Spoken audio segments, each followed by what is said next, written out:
I distinctly remember saying during my last wrap up that I wouldn't let this happen again. I wouldn't let months go before I did another wrap up. And yet here we are 3 months later and I'm just now doing a wrap up. Hey guys, it's Jordan and welcome back to my channel. Today I'm going to be doing a wrap up for months July, August, and September because I'm the worst. Being that it's another 3-month wrap up, we should probably just get started because I think the last one was quite lengthy and I don't doubt that this one's going to be any shorter because I feel like I've read a lot in the last 3 months and I feel like we're gonna be here forever. So let's just jump in right away, you know, and let's start with July, with what I read in July. The first book that I read in July was Wicked Saints by Emily A. Duncan. This is a very, very popular book that came out this year. It's a young adult fantasy book that was inspired very heavily by Eastern European folklore and myths. It feels very Eastern European. It feels very Russian. Follow a young girl who has the ability to commune with all the various gods. She wears this necklace and she can choose a bead, and each bead gives her the ability to communicate with one of the gods. It's a very sacred ability in her culture. Her country is at war with this other country that uses blood magic, which is found to be incredibly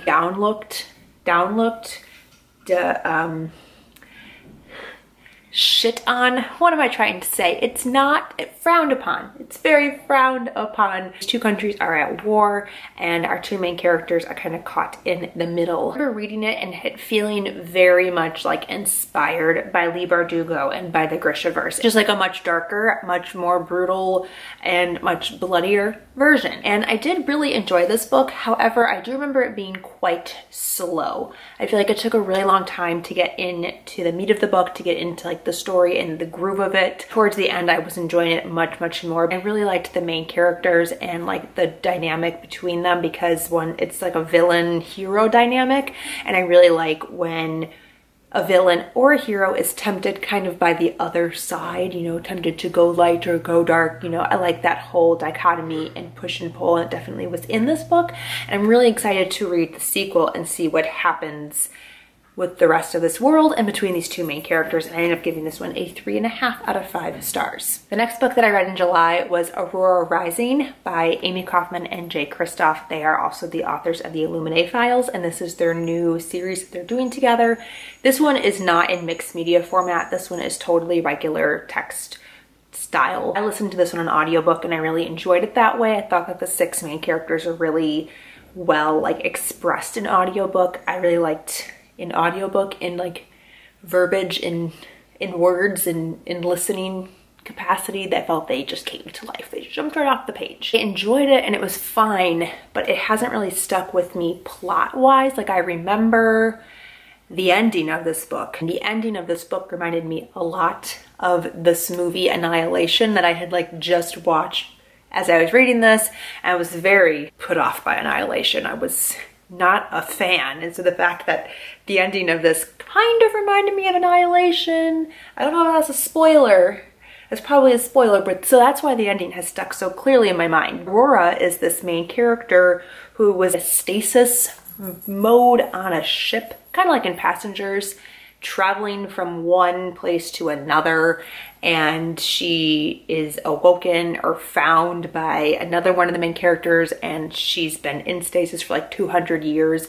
So she's, you know, a woman out of her time, and then they take her back to their little squadron. They're all training at this Aurora Academy, and then they go on a mission. It wasn't super memorable. It's nothing like the Illuminae Files. It's not nearly as memorable or as creative or as inventive. I really enjoyed the audiobook. The audiobook had really great production and I really enjoyed it in that format. I don't think I would have enjoyed this so much if I read it with my eyeballs. I'm gonna be giving this one a 3.5 out of 5 stars as well. The next book that I read in July was Serious Moonlight by Jen Bennett. This is the first book I've read by Jen Bennett. This takes place in Seattle. We're following a girl who is working the night shift at a hotel, and she meets a boy who's also working at the night shift. She is really into crime herself. She loves murder mysteries. She loves true crime. I think they're trying to solve a mystery. There are some shifting family dynamics between the main character and her grandpa and her grandma and her mom, and there is a lot of like family dynamic aspects in this book. The main male protagonist that she develops a relationship with has some family things going on as well, and I remember enjoying this as I was reading it. I had a really good time with it. I've heard a lot of really great things about Jen Bennett in her novels. I would definitely pick up from her again. She's just kind of like a comfort read YA romance author. I ended up giving this one a 4 out of 5 stars. Then looking at my list here, I think we get into my booktubeathon, or reading rush, excuse me, my reading rush reads, which I did participate in the reading rush, and I did film it, and I vlogged the whole week, and then I never did anything with that vlog. The first thing that I read or finished for the reading rush was Beautiful Bastard by Christina Lauren. This was their very first novel. This is, or was originally published online as Twilight fan fiction, very similarly to 50 Shades of Grey. And also this is an office workplace romance, kind of similar to 50 Shades of Grey. However, this is above and beyond so much better than 50 Shades of Grey. Like, I wish that this would have had the cultural like fan base thing happen with it as opposed to 50 Shades, because this was just so much better in my opinion. The writing is so much better, but you can definitely see the growth that Christina Lauren has gone on since first writing this book. This is also probably one of the, if not the smuttiest book I have read from them. There was, within 10 pages of the book starting, they were already having sex, and there was probably at least a sex scene a chapter. So there was probably like 10 to 15, and they're all very graphic and very explicitly described. So if you don't like that kind of romance novels, don't read this series, because there is a lot of it and it's very different from their more recent current reads. We follow 2 main characters, Bennett and Chloe. Chloe is working at this firm. I think it's a publishing firm. Media business. It's a media business, and she starts to hook up with her boss. By the end of this book was really into their romance. They're pretty 2D characters. There's not a whole lot of like actual characteristics that sets them apart from any other main leads. This is the very first book in a fairly long series, so I'm hoping that they get more development as the series goes on. At the end, I was very much invested in their relationship, and I did actually really enjoy it. In the end, even though it's pretty terribly written and it's kind of trash, it was very easily consumable, and I really had a great time reading it, and I ended up giving it a 3.75 out of 5 stars. The next thing that I read during the reading rush was The Sun Is Also a Star by Nicola Yoon. I got this book actually at BEA in 2016, so you know, I'm only getting to it 3 years later. We follow this main girl who is being deported to Jamaica the following day, and she meets this boy the day before she leaves, who is from a very strict Korean American family, whose family really is very focused on academics and school, and like going to the school and getting the degree and the grades to get the job. Like, it is a 24-hour love story. It is very much insta-lovey chapters as well, from passerbys and people that they meet on the street and how their actions impact other people's actions. Something that you do that you think is so small and inconsequential can actually really make or break somebody's day, somebody's year, somebody's life, and how your actions really affect other people and how there are consequences to your actions. And I did really enjoy this. I really enjoyed the ending. I thought it was very sweet. It was very heartwarming. It is very much like a typical YA contemporary. I don't know how else to explain like YA contemporaries that feel like very, you know, standard YA contemporaries. It's something I probably would have loved 10 years ago and been really emotionally pulled by. But at this point, it's just like a YA contemporary, and I really enjoyed it, but I feel like somebody who's actually in this age range would really, really love this. And I ended up giving this a 4 out of 5 stars. The next thing that I finished for the reading rush was Fix Her Up by Tessa Bailey, which has kind of been all over BookTube this year. It is a adult romance. We follow Georgie, who is a clown and wants to create her own party planning business, and her family doesn't really take her seriously because she's the youngest, the baby, she's a clown. People always think of her as being like the young baby sister. And we have Travis, who is a washed up MLB star. He had an injury, had some shoulder surgery, and then can't manage to get back into the game. He's floundering with trying to prove his worth to this new job opportunity, because they just see him as being this player who just has a constant string of women going through his door, and they want him to be much more like family centered. So they start to fake date. I loved this book. I was thoroughly entertained by this book. This book has kind of been either I'll take it or leave it for this year. I really enjoyed this, and I can't wait for the sequel. The sequel I think is going to be just amazing. I think the biggest issue people have with this book is that he calls her baby a lot. That kind of rubs you the wrong way and you don't like that, then you probably will not like the dialogue in this book, but I loved it. The only thing that I was bothered by is that Georgie's a clown, because clowns really freak me out. I don't know why anybody would want to dress up as a clown every single day. That sounds terrifying. I gave this a 4.5 out of 5 stars. I really quite enjoyed it. And then the final book that I read in July and for the reading rush was Wings of Fire, The Lost Heir by Tui T. Sutherland. This is the second book in the Wings of Fire series, which is a really long middle grade series about dragons. I really enjoyed this. I listened to this on audiobook. I think these are fantastic audiobooks. They're really fun to listen to. The narrator did a great job, and I will probably be reading the rest of the series via audio because I just thought it was so well done and I really enjoyed it. Because it's a sequel, I can't really say too much except that we follow Tsunami, who is the sea dragon. Primarily it's her story. You do get to see what the other dragons are doing as they travel with her, but she is the main narrator of the story, whereas Clay was the main narrator of the last story. I still love Clay. She is so sassy and so hot-tempered and so snarky, and I really enjoyed this, and I really think this would be a great series for any kids who love fantasy stuff. Would have loved this at that age if it was available to me. I'm definitely going to continue with the rest of the series, and I gave this one a 4 out of 5 stars. So that is it. That's everything that I read in the month of July. Let's go ahead and hop on into August. I don't even remember what I read in August, but it was probably stuff. The first thing that I read was The Turn of the Key by Ruth Ware, which I actually read as an e-arc via NetGalley. I requested this on NetGalley specifically because I really enjoyed The Death of Mrs. Westaway last year. And Lala from Books and Lala read this before I got to it, and she really enjoyed it and said it was her favorite Ruth Ware book, so I was even more excited to read this. It is a retelling of not Taming of the Shrew, The Turn of the Shrew, The Turn of the Screw, The Turn of the Screw, which I have not read. So I don't know how it does on a retelling front, or if it has the same vibes. I don't know. I haven't read The Turn of the Screw. Clearly, I don't even know what the title is. This reimagining follows this woman who gets this job as being a nanny for this really wealthy architect couple who live in the countryside of Scotland. She moves into their house, which is a smart house. Weird things keep happening. There's a lot of really creepy, slightly paranormal maybe elements to the grounds of the house. The house has a really unsettling backstory before it was converted by these architects. Our main character is trying to figure out if the house is haunted, if it is being possessed, if there's some paranormal activity happening, if there's somebody messing with her that's a member of the grounds. I don't think I enjoyed it more than The Death of Mrs. Westaway. I wouldn't say it's my new favorite Ruth Ware novel or my new favorite mystery thriller novel. I wouldn't even say it's really thriller-y.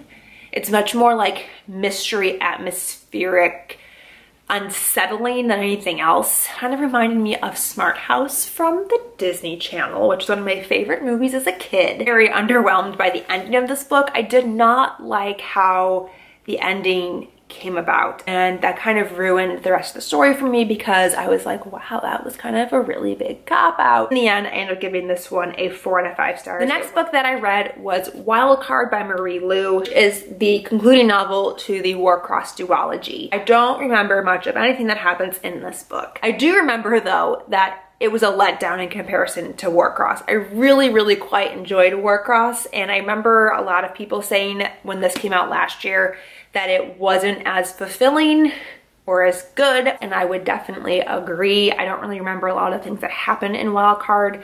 Warcross definitely stands out as being the superior of the two novels in the duology. Warcross follows this girl who is a hacker. She accidentally hacks herself, glitches herself into this thing called the Warcross Championship. Warcross is this online esport type of game where you can become a celebrity and win millions of dollars. Then she is approached by the creator of Warcross to help solve this mystery of the string of hackings that have been happening in his game and in these championship games. I just remember this being quite disappointing, quite a letdown, not nearly as good as Warcross. I do prefer her science fiction novels to her fantasy or anything else. I gave Wildcard a 3 out of 5 stars. I really found to be quite middle of the road, quite forgettable, and I probably won't ever think about this book again after I put it down right now. The next thing I read in August was A Curse So Dark and Lonely by Bridget Kemmerer. I finally got to this all this time later. I've been wanting to read this since I picked up in February, and I had just been putting it off the entire year for really no good reason. Well, actually, my reason is that I've been having a really hard time with YA fantasy recently.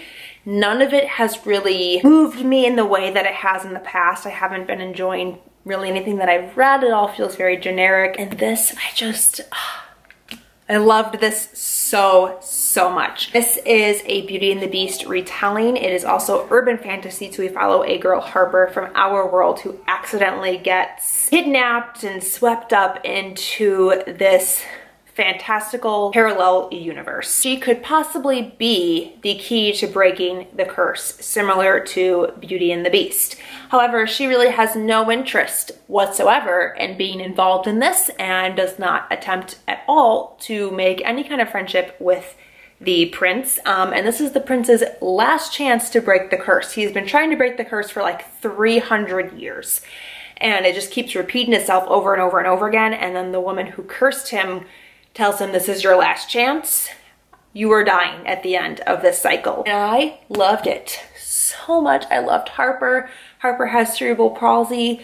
There was a lot more that she could have done with her having CP. I really feel like that could have been much more explored. It wasn't. The character definitely struggles with CP and does talk about it throughout the book, and it is always constantly reminded to the reader that this is something that she is dealing with. I loved the 2 boys. I loved Gray. I loved Ren. They're the 2 boys from the fantastical world, and I cannot wait for the sequel. It comes out in winter, like January, February time, and I can't wait to get my hands on it.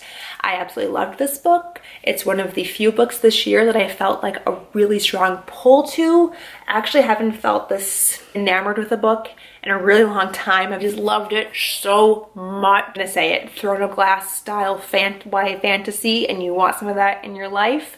This, I feel like, would fill that void, because it filled the void for me a little bit. It filled the empty space in my heart, and I loved it. I gave this a 5 out of 5 stars, clearly. And the final book that I read in August was another book that I requested from NetGalley, and I read as an e-arc, and that was The Nanny by Jilly McMillan. I didn't like the book that I read by Jilly McMillan earlier this year called I Know You Know, which was like a podcast murder mystery thriller type of situation.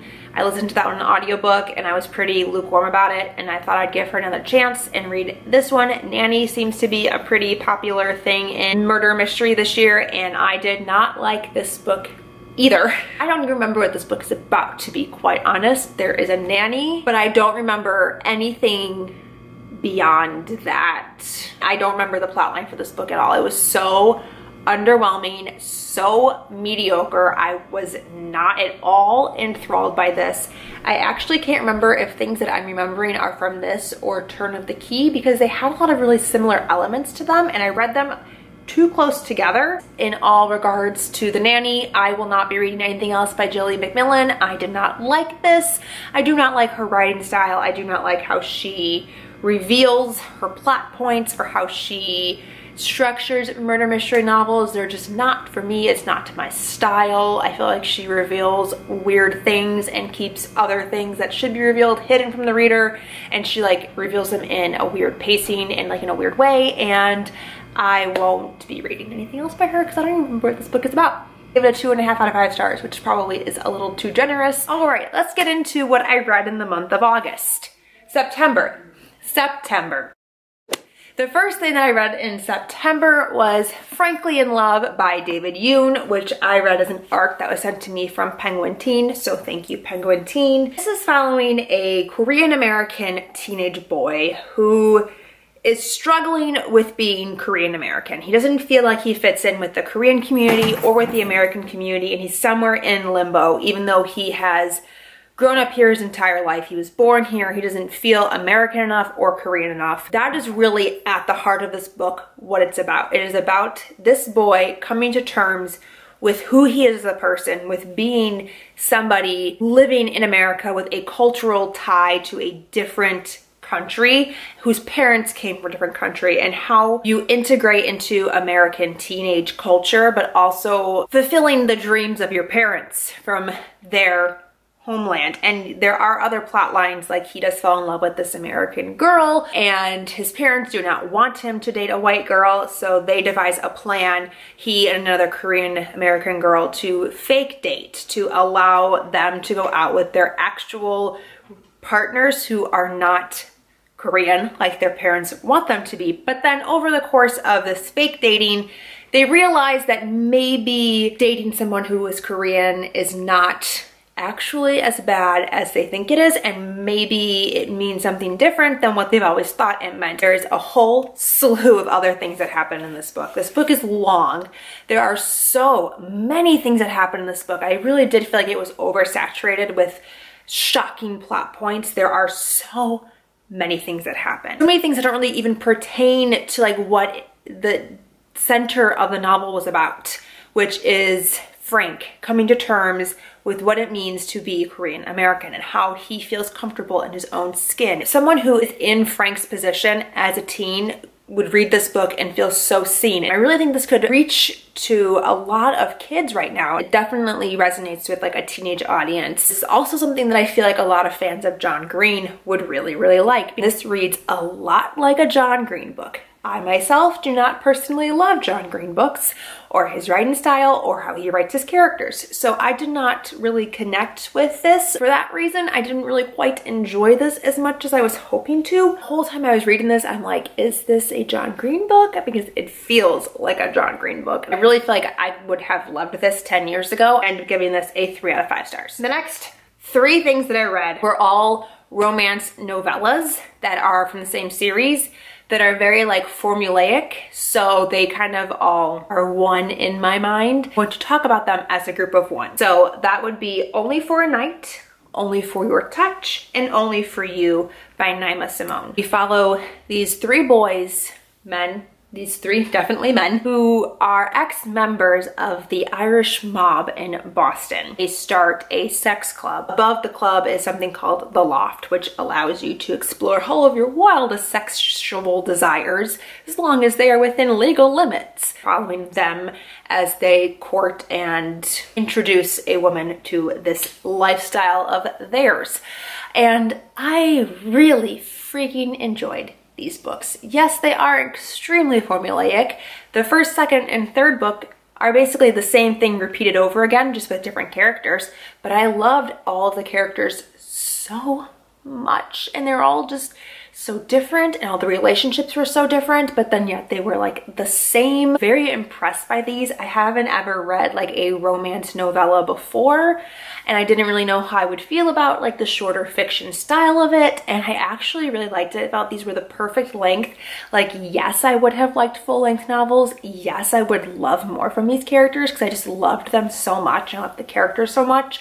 But I also feel like it was the perfect length. I feel like we got a really great balance of the sex club lifestyle, the background with the mob, and then the relationships with the 3 different women. I've never heard of Naima Simone before, and I'm definitely going to look into anything else that she's written. Gave every single one of these 5 out of 5 stars because I really freaking love them. The second to last book I had to talk about is These Rebel Waves by Sarah Rash, which is the same author that wrote Snow Like Ashes. Really enjoyed the audiobook for this. I felt like the narrator did a really great job, and I'm definitely going to listen to the sequel, which just came out on audiobook as well. This follows pirates. It is a mystical, fantastical land where this island, which was previously under the government governing of a larger land, continent, country type of thing, prior to the start of the novel, gained its own independence, and they are still fighting for their freedom and for equality on this island.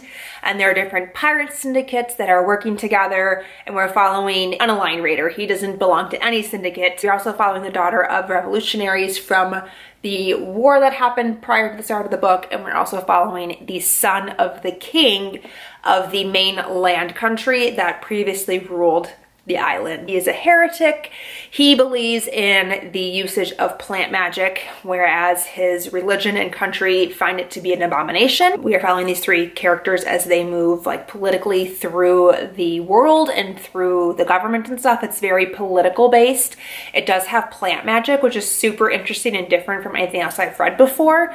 And then also it has the strong pirate theme, which I died for. I loved the pirate theme. Devereaux Bell, who is the pirate, is my favorite character. The way this ended, I'm just so excited to read the second book and see what happens. I definitely didn't enjoy it as much as Snow Like Ashes. Snow Like Ashes is still my favorite. I'm kind of wishy-washy on my rating for this. I think I would give it like a 3.75, 3.5. The final book that I read in the month of September was The Beautiful by Renee Ahdieh, which I actually received an ARC copy of this from Penguin Teen. So thank you, Penguin Teen, for sending this my way. This is following a young girl who recently left France. Her name is Celine, and she travels to New Orleans to restart her life. And while she is in New Orleans, she joins a convent and makes friends with a bunch of the other women in the convent. She also comes into contact with a woman who may or may not be a vampire. This is bringing the vampires back to YA fiction. This court that this woman is a part of, this woman Odette is a part of, may or may not be supernatural, may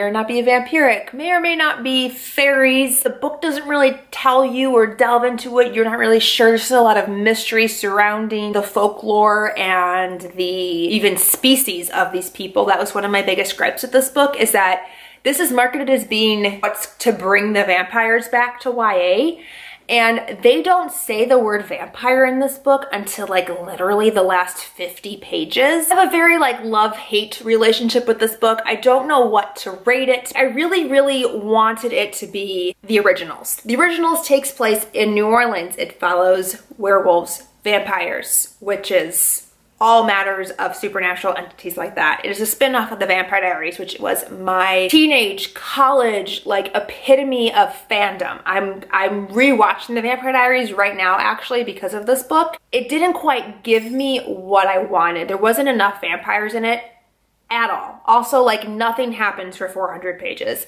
Really, all the things happen in the last 100 pages. It's very slow moving. Spent like 6 chapters on one evening, and it's an evening in which the girls are escaping the convent and leaving under like mysterious circumstances. They're not supposed to be out past night, and like they have to get back as to not raise suspicion, but then we spend 6 chapters with them out, and I'm like, shouldn't you like be in and out? Like, shouldn't this be like a quick endeavor, a quick like errand? Why are we spending so much time admiring the wallpaper and the sconces and the filigrees? Very luscious, rich writing, which really does establish a great like visual setting, but also made me question like, why are all these people noticing these things when there's murders and death happening, and you're escaping and sneaking out at night, and you're possibly being chased by these supernatural creatures that we don't know what they really are, and yet you're sitting there admiring